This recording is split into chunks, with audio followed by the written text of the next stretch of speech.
out on the steps of an orphanage once and now stops you to ask if you got a smoke for her. Every new day here means 100 new arrivals, but only half these gonks will survive a year, and that's if it's a good one. And why do these peeps come to NC? Well, to be street samurai like Morgan, Blackhand, and Waylon Boa Boa. The greater the risk, the bigger the bounty, kids. Or so they say. But you can only be a major league player for so long. The faster you live, the faster you burn out. If you don't get a bullet to the brain first.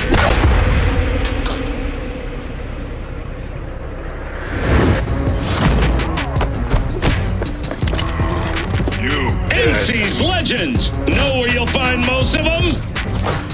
The graveyard. Matters not where you're from. Matters not where you start. What matters here is the walk you walk. In Night City. The city of dreams.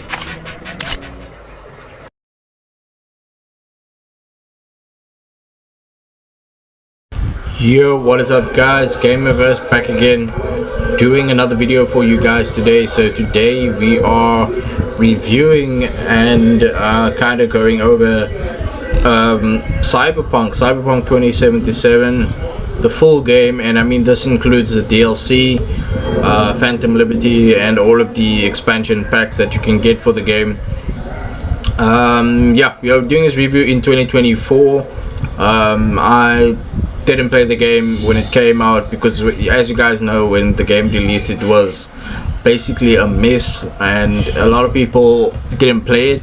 But now, 4 or 5 years later, the game is playable on PC and there aren't that much glitches as when the game came out. Yeah, so today I'm just going to talk about some topics, and by the end of the video, you guys hopefully decide if you want to play the game. If you haven't played it yet, just let me know in the comment section. Anyways, let's get into this video. Let's talk about our first topic. Our first topic would be the visuals, performance and visuals. So basically we're talking about the graphics, alright? So the graphics in this game, depending if you're running it on PC or PS5, this review is for PC specifically, but I will touch on some topics that will relate to console players as well.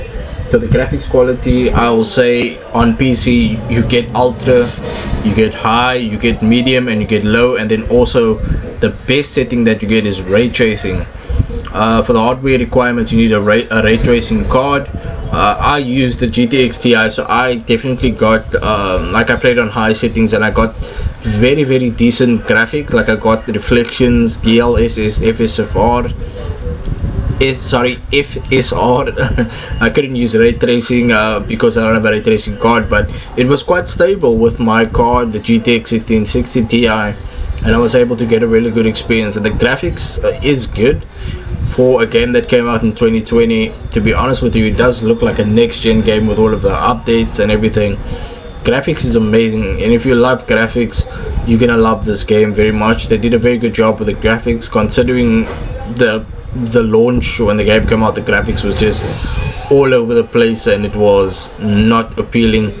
Like there were very like glitches in the graphics and things like that. So yeah, now the game definitely looks amazing. Like the game looks amazing. If you were to pick the game up like I did again 4 years later, now the game looks amazing. Next, let's talk about the gameplay. Combat abilities, I'll evaluate the gunplay, the melee, and how different characters build a specific playstyle. There is driving mechanics as well. Customization, you can customize your character as much as you want. There's a lot of awesome features when it comes to customization.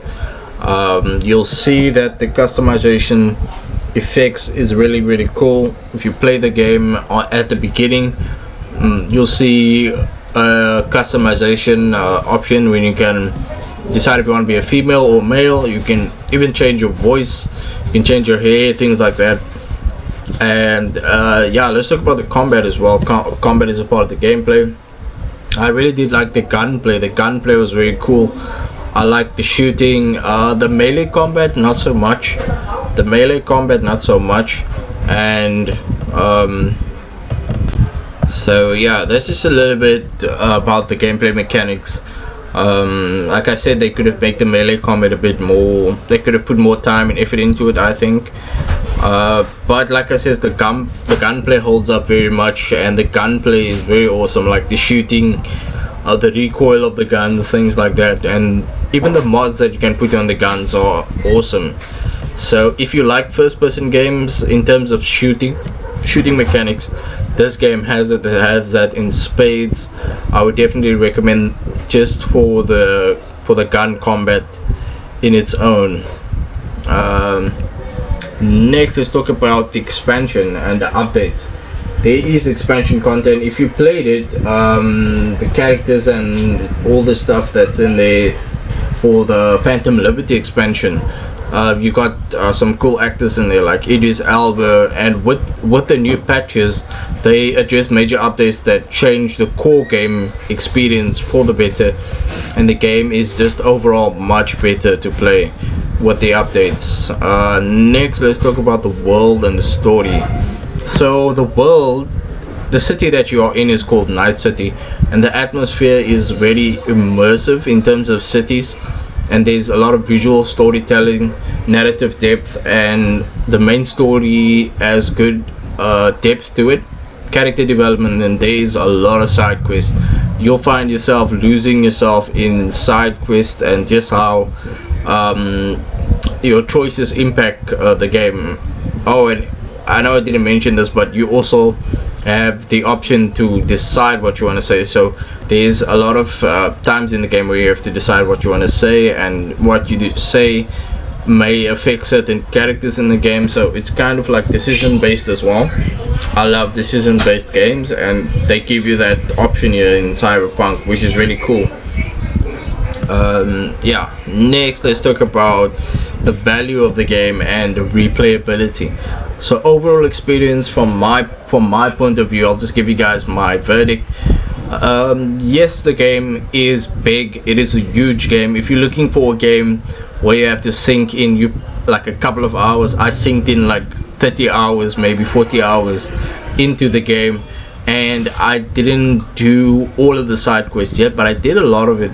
And if you really want a game where you want to just kick back and enjoy an immersive experience, I would say Cyberpunk is the game with you, including all the DLC. You'll probably be playing this game for like over 100 hours, 80 hours, depending on how fast you play the game and how you take your time with the game. There's so much to take in the game. You can have your own apartment, you can have your own cars, you can buy clothes. There's so much RPG elements in the game that make it interesting.